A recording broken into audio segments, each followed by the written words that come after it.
राजू। हाँ जी चाचा जी। अरे बेटा उधर कहाँ जा रहा है? उधर मैं संभाल लूंगा। जा तू दहेज के सामान के पास बैठ। जी चाचा। हाँ।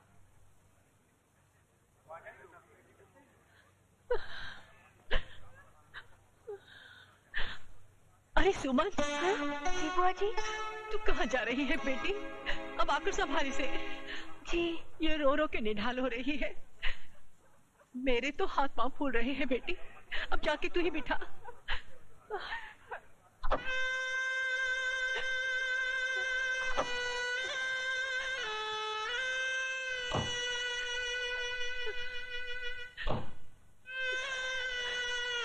बेटा अपने जिगर का टुकड़ा तुम्हें सौंप रही हो, इसका ख्याल रखना।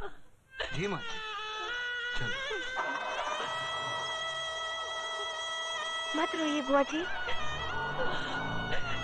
कंचन।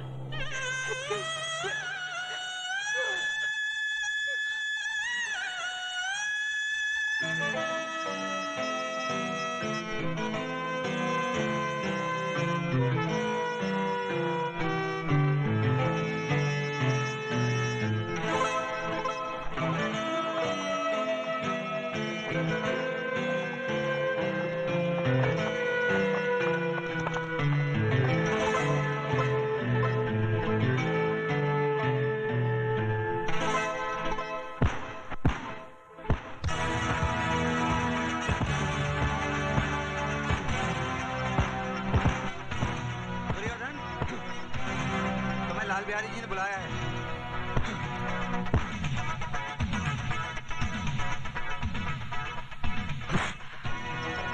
दुर्योधन को उसके नाम से पुकारने का अधिकार सिर्फ लाल बिहारी को है, उसके गुलामों को नहीं, समझा?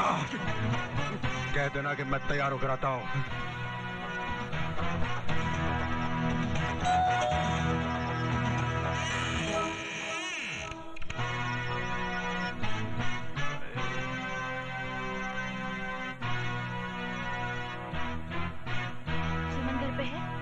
सुमन घर पर है इसीलिए तो तुम आई हो, वरना जब तक हम अकेले थे तुमने हाल भी नहीं पूछा।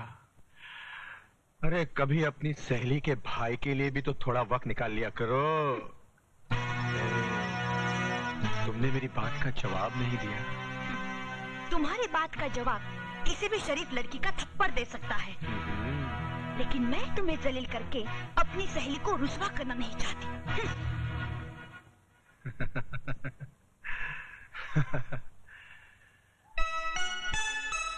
बस हुआ यूं समझ, नजरें मिली और दिल खो गया। पता नहीं अब कभी मुलाकात होगी या नहीं।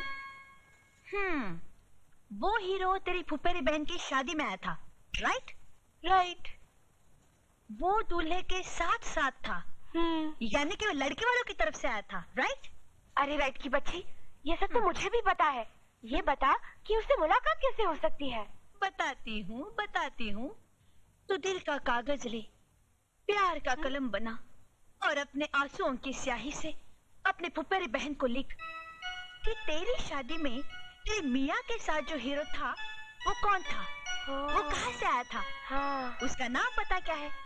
बस। पोस्टमैन, ये सुमन आपका नाम है? जी। ये आपका लेटर। कंचन रावत।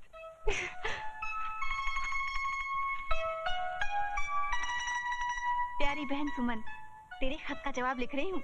तू जिसके लिए बेकरार है वो भी तेरे लिए उतना ही बेचैन है। बहुत प्यारा लड़का है राजू, उसका नाम पता लिख रही हूँ। जल्दी से अपने दिल का हाल लिखकर भेज दे। गुड लक, तेरी बहन कंचन।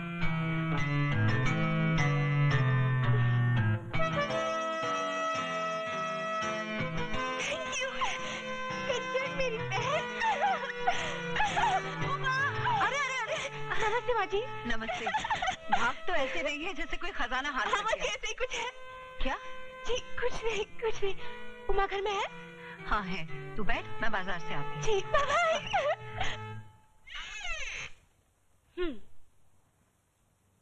ये लो, सूरज सर पर चढ़ गया और ये महारानी अभी तक सो रही है।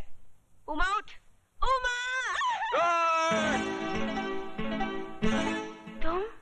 तुम?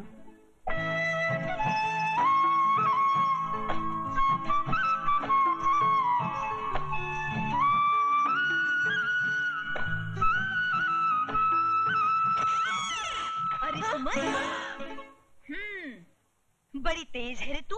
फुफेरी बहन की शादी में किसी को दिल दे बैठी और यहाँ आई तो मेरे भाई पर डोरे डाल दिए। भाई? अरे हाँ, ये मेरा भाई है राजू। 15 साल बाद आया है। मामा जी के पास पढ़ने गया था। सुबह 4 बजे आया है, इसलिए अभी तक सो रहा है। ये वही राजू है?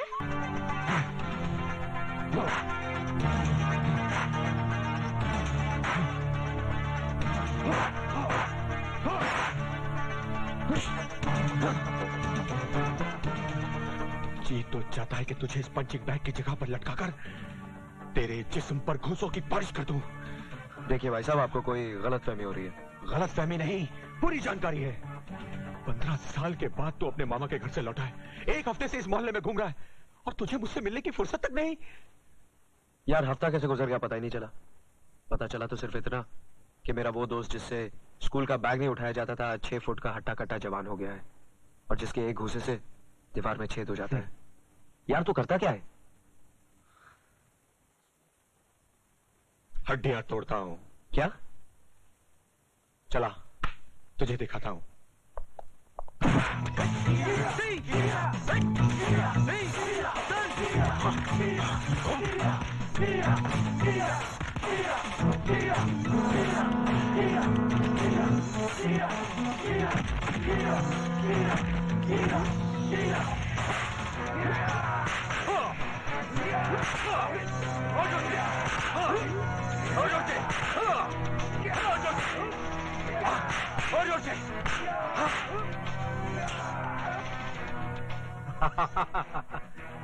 क्या देख रहा है? यार शक्ल तो तेरी बिल्कुल महाभारत के अर्जुन जैसी है, लेकिन कर्म बिल्कुल दुर्योधन जैसे। लेकिन तूने तो कहा था तू हड्डियां तोड़ता है, यहाँ तू हड्डियां तोड़वा रहा है?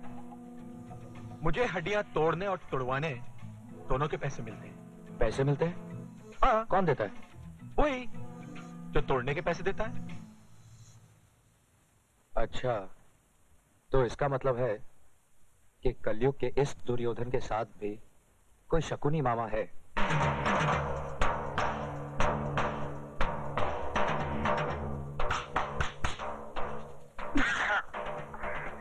अरे भांजे, कितनी बार कहा फटका मत मार मत मार, ठीक आती है।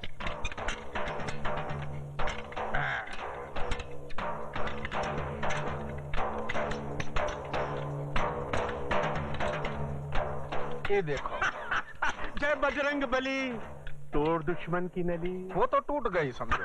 तो आइए सीने से लग जाइए। हमारे सीने से लग के कोई फायदा नहीं होगा। हाँ। वो दिल से दिल नहीं मिलेगा। ये जो पेट है ना ससुरा, ये बीच में आ जाता है। आपकी यही बातें तो दिल को मोह लेती हैं। आप जौहरी बाजार में जाके पूछे ना, मैं हर एक से कहता हूँ कि आप कितने ईमानदार, नेक, अच्छे। हमको गाली नहीं देना, कह देता हूँ। शरीफ आदमी नहीं कहना। हम बहुत हरामी चीज हूँ, समझे ना? काम की बात कर। बिहारी सेठ, कालिया हर हफ्ते गले पर अंगूठा रखकर हफ्ता बढ़ा देता है। तुम मुझसे गटर में फेंक दो। धीरे से काहे को बोलता है रे? हम क्या ससुरा डरता हूँ किससे? जोर से बोल।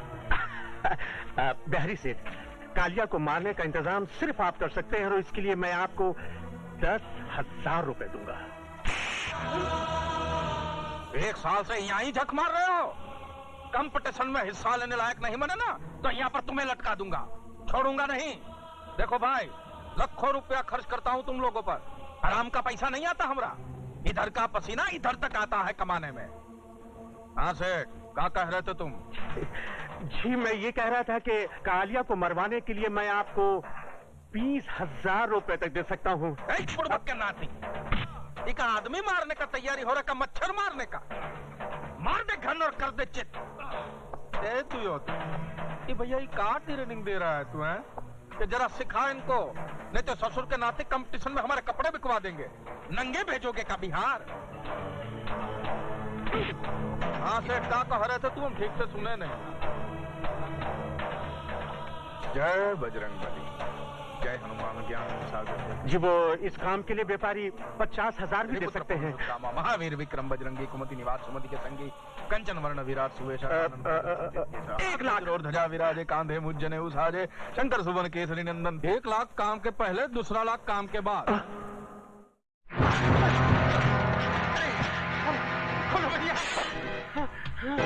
जय भोले शंकर।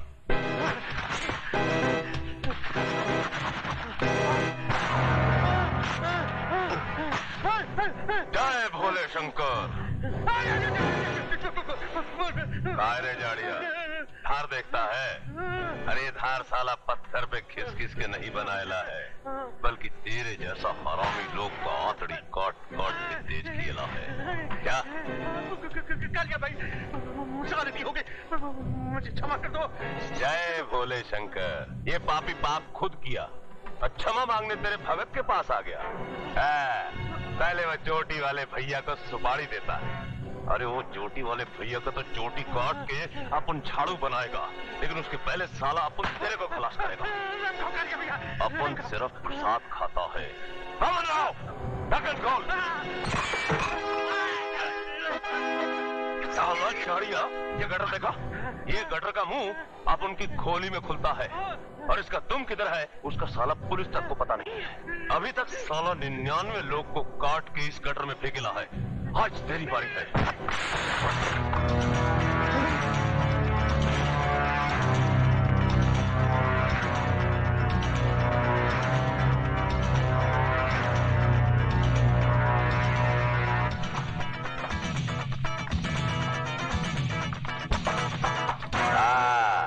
वो चोटी वाले चकुतरिया अपन तुम सबको भी काट के इसी गटर में डालेगा क्या?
काहे भौंक रहे हो भैया? आवारा कुत्तों को देखकर ये ऐसे ही भौंकता है। आवारा कहाँ? हमरे गले में तो आज भी आपकी शागिर्दी का पट्टा पड़ा हुआ है। हम तो आज भी आपको अपना गुरु मानता हूँ।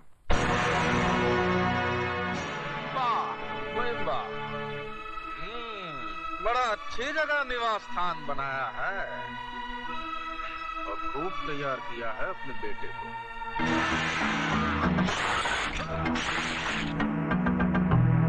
क्यों ना हो, तजुर्बे की भट्टी में तपकर कुंदन ही बनेगा ना। लोमड़ी के मुंह से शराफत का राग अच्छा नहीं लगता। काम की बात कर, काम की बात। सुना है आप इस बार अपने सपूत को पैर पैंतरा कंपटीशन में हमरे खिलाफ उतार रहे हैं। ठीक ही सुना है। दुश्मन को उसके घर में घुसकर मारने का मजा ही कुछ और होता है।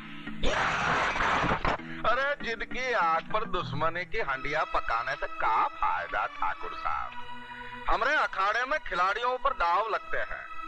अगर आपका लाडला हमरी ओर से लड़ेगा, हमरे पक्ष में लड़ेगा, तो बड़ा खुलकर दाव लगाऊंगा। पैसे का लालच तुम जैसे दलालों को होगा,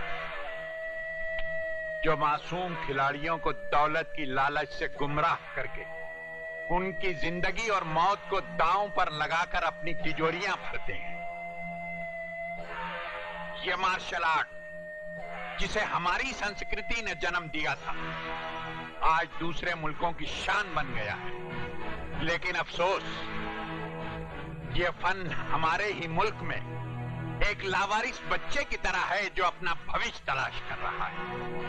मैंने अपना खून पसीना एक करके इस कला का एक मंदिर बनाया था ताकि इसके चाहने वालों की खिदमत कर सकूं। लेकिन तुमने इस मंदिर को मुझसे छीनकर इसकी बुनियादों को खोखला कर दिया और इसे जुए और बदमाशी का अड्डा बना दिया। तुम्हारी इन्हीं हरकतों से तंग आकर मैंने अपने बेटे को तुम्हारे खिलाफ तैयार किया है ताकि वो इंसाफ की